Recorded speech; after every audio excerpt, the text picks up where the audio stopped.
Ang pananaliksik ay isang mapanuri at makaagham na investigasyon o pagsisiyasat na isang bagay, paksa o kaalaman sa pamamagitan ng pangangalap, pagpapakahulugan o pagbubuo at pag-uulat ng mga ideya ng objektibo, matapat at may kalinawan.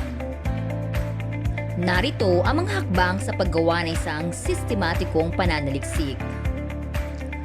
Una ay ang pagpili ng paksa. Sa pagpili ng paksang isusulat, unang bagay na dapat mong isaalang-alang ay kung ito ba ay kawili-wili o naaayon sa iyong interes. Ikalawa, kailangang masiguro kung kakayanin mong gawin ang pananaliksik. At huli ay ang pagpili sa paksang may sapat na malilikom na datos. Ikalawa ay ang paglilimita sa paksa.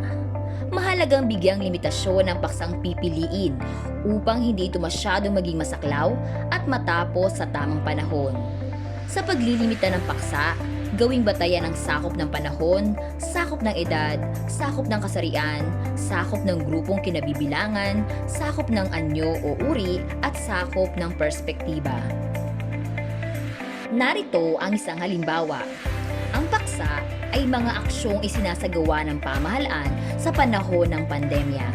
Narito ang nalimitahang paksa. Mga aksyong isinasagawa ng pamahalaan ng Cavite sa panahon ng pandemya. Ikatlo ay ang paghahanda ng pansamantalang bibliografiya. Ang bibliografiya ay talaan ng iba't ibang sanggunian katulad ng mga aklat, artikulo, report, periodiko, magazine, at iba pang nalathalang material maging sa internet. Siguraduhin ang mga aklat o impormasyong kasama sa talaan ay may kaugnayan sa paksang tinatalakay. Hindi kailangang basahin ng masinsinan ang mga aklat o artikulong nasa talaan.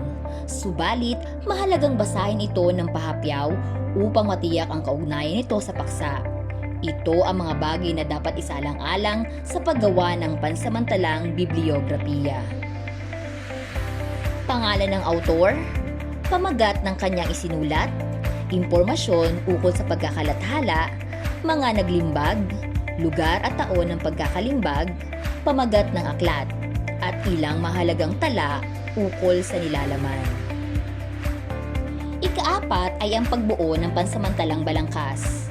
Ang pagbabalangkas ay isinasagawa upang maisaayos ang mga ideyang nakalap mula sa inisyal na paghahanap ng mga datos. Makatutulong ito upang mabigyan ng gabay at direksyon ang pananaliksik sa simula pa lamang. Sa pagbuo ng balangkas, kailangang isulat ang mga pangunahing ideya o pinakabuod ng pananaliksik na isinasagawa.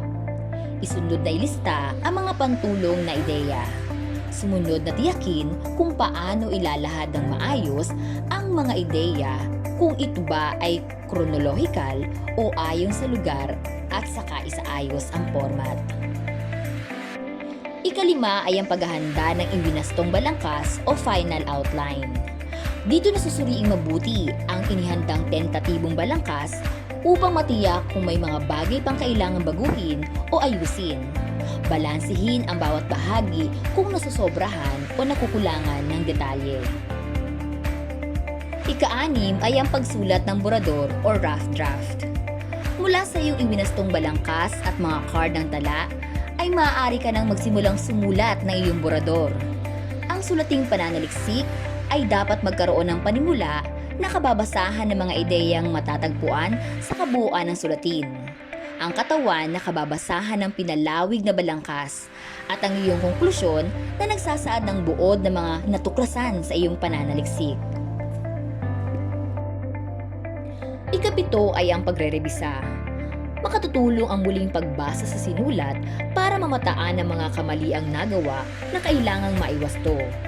Huwag madaliin ang pagrerebisa upang maingat na maiwasto ang bawat pangungusap at walang makalampas na mali.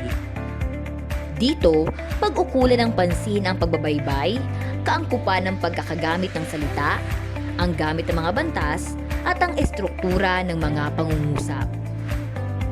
At ang ikawalo ay ang pagsulat ng pinal na manuskrito.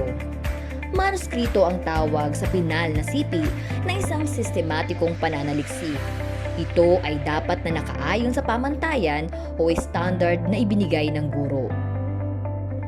Bago ipasa ang pinal na gawa, tandaang refleksyon ng sarili ang anumang ginagawa kaya't kailangang pagbutihin ang pagsulat bilang pagpapabuti rin sa sarili. Sa pagsulat, dapat ding tandaan at isaalang-alang ang paggamit ng pahayag sa pag-aayos ng datos. May mga panandang naguhudyat na pag-uugnayan sa iba't ibang bahagi ng pagpapahayag. Ang ilan sa mga panandang magagamit sa pag-aayos ng mga datos ay ang una, sunod o sumunod, saka, bilang pagtatapos, wakas, o sa dakong huli.